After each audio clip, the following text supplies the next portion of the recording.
Are you ready to make these irresistibly soft and fluffy melt in your mouth donuts? Well, if so, continue watching. The first thing you're going to need to do is make the dough. You're going to need to warm your milk, making sure it's not too hot or too cold, because the last thing you want is to kill your yeast if it's too hot. Then add in your sugar, then your yeast, and mix thoroughly so your sugar dissolves, allowing it to mix and rest for 5 minutes. In a separate bowl, you're going to beat your eggs and add it to your milk mixture, then add in your butter.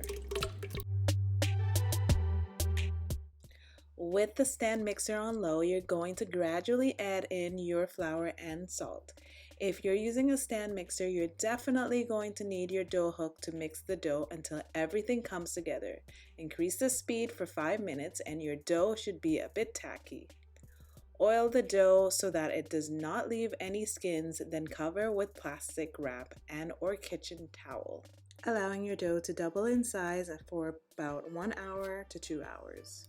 Remove your dough from the mixer or bowl and roll it out onto a lightly floured area. Okay, so this part was really fun for me, making those beautiful round circles. The dough was so soft. I've cut it in half to work on one half of my dough. Roll your dough for about 1/4 of an inch thick. I'm using a cookie cutter that's about 3 inches round, but you can use a cup if you don't have one. I've also used a shot glass to cut out the holes on the inside. Place the donuts and holes on some parchment paper, cover them with a kitchen towel, and let it rise. Make sure your oil is not too hot or too cold. I've got mine set on medium heat. The best temperature for frying is 350 to 375 degrees Fahrenheit. Fry the dough for 2 minutes on each side. Now let's move on to our glaze. This delicious glaze consists of butter, milk, and powdered sugar. Dip those beautiful donuts in there and voila, there you go.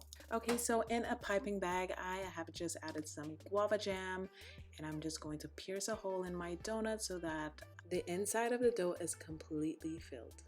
I gotta be honest with you, these donuts were so addictive and irresistibly delicious. I had to prevent myself from eating it all. Once you try this recipe, you might not go back to store-bought again. They were just so good. Anyway, guys, I hope you liked this video. If you liked it, make sure to give it a thumbs up. Until next time, bye for now.